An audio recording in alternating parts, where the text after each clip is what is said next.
I've made it pretty clear that I'm a big fan of games that make me feel like absolute trash, but in a it's my fault this sort of thing happened kind of way. Recommending games like A Dark Room, Walking Dead Season 1, and Spec Ops The Line, sadness simulators have been right up my alley for emotional trauma at my fingertips. I think one of the things that made these all so successful is that the terror and sadness creeps up on you. I mean, even in The Walking Dead, in an environment where you're in a constant position of fear and worry with the persistent threat of zombies and death and sadness, the big hitting moments are paced in such a way right when you feel like things are getting better, the game pulls you back into the brutal world that you're playing in. This war of mine takes somewhat of a different spin on it. The game takes place during a war in fictional not Russia. You control a few survivors struggling to stick together as you survive by making do with the shit at your disposal. And by at your disposal, I mean the stuff you've scavenged for or stolen. The game functions mostly in two parts, building shit while you can in the day and scavenging for materials and equipment in the night. You slowly build up your means of survival by building water collectors, low-grade stoves, workbenches, weapons, and everything in between. The day building segment functions like a depressing version of Fallout Shelter. Though obviously more in-depth and detailed, you spend the day creating things, waiting for things to be done, or waiting to send people out into the city to scavenge. Occasionally visitors will stop to trade or to ask for help, or something else. The rest of the day is when you make sure all your survivors are healthy enough to fend off in the night. You'll apply medications, bandages, and make your people eat and sleep in the day. You'll also spend this time building tools, traps, and other miscellaneous stuff to make bigger and better things. The night scavenging plays like a gunpoint-esque 2D stealth platformer. Sometimes stealth isn't required if the area is abandoned or without hostiles, but since your character moves the same and you're given locational sound cues regardless of the necessity of stealth, you're never sure how stealthy you have to be. Before you'll begin your nightly excursion, it's important to equip your scavenger with things that will help them on their trip. Shovels to remove rubble, crowbars or lockpicks for opening doors, weapons for defense, etc. But you won't want to take too much or else you won't be able to bring much back. Overall, the game presents itself beautifully. Its aesthetic is dark, gray, and has a penciled overlook.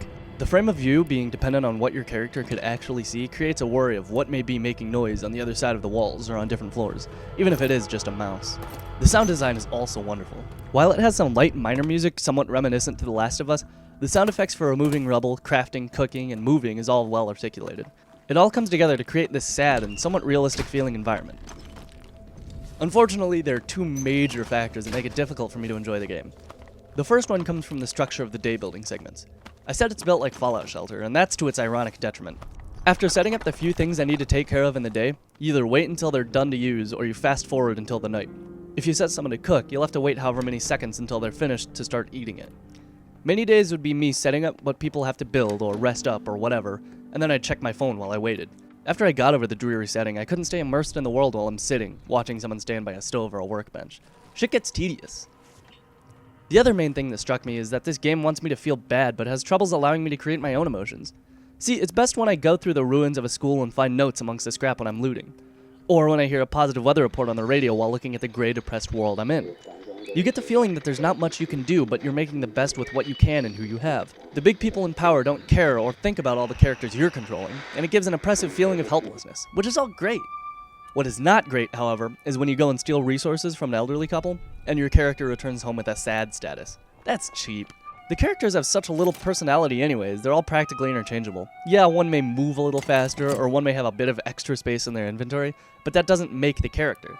Just because one's a good cook doesn't mean his food is better or more filling. He just does it a bit faster. Not that I care much, given all the time I have in the day. They all complain about hunger and sleepiness in the same way, then they all control virtually identically. Sure, they may have backstories, but their current stories are all the same, and telling me they're sad is of little interest to me. Maybe if some somehow acted sad but still do what you tell them to, while others are visually or even vocally reluctant. Just because a character has a frowny face doesn't mean I can have sympathy for them. The thing that really killed it for me was a game-breaking bug that I found. One of your characters can be good at bargaining, which essentially means people will sell you things for cheaper than they're actually worth. This led me to getting stuff for free. Oh, you have bandages and some wood? I'll gladly offer you some bandages for that. Rinse and repeat until you have just about everything they had to offer. Oh, not feeling sad about stealing from this guy, huh? I mean, he's trying to survive too, it's not his fault he's just incredibly stupid. Like I said, I'd prefer it if they left it up to me to form thoughts.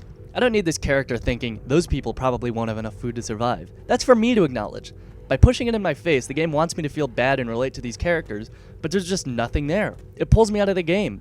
I want to feel bad because I stole and kill innocent people, not because the character did.